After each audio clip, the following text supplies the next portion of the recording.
Għal perjodu twil il-ħidma tal-Mediterranean Offshore Bunkering Company Limited kienet wieqfa u l-ħaddiema spiċċaw ma jagħmlu xejn. Qiegħed ikun ittamat li din is-sitwazzjoni tinbidel grazzi għal ftehim strateġiku ma' kumpanija Amerikana. Il-kumpanija World Fuel Services hija waħda mill-kumpaniji fuq il-Fortune 500 lista tal-akbar 500 kumpanija fid-dinja. Saħansitra dan l-aħħar irreġistrat kabbir ikbar mill-kumpanija Apple. Il-World Fuel Services topera f'madwar 200 pajjiż u għandha dħul ta' madwar $41 biljun. F'kummenti ma' One News, il-Ministru tal-Enerġija Konrad Mizzi tkellem dwar is-sitwazzjoni li nstabet fiha l-MOBC li fl-2011 kellha twaqqaf ħesrem l-operazzjonijiet tagħha.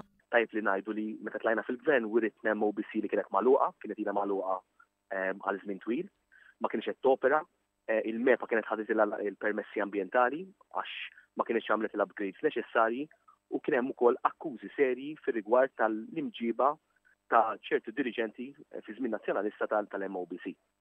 Apparti minn hekk sibna ħaddiema li kienu qed jiċċassaw lejn il-ħajt għax ma kellhomx jagħmlu minħabba li x-xogħol fl-MOBC ma kienx xejn.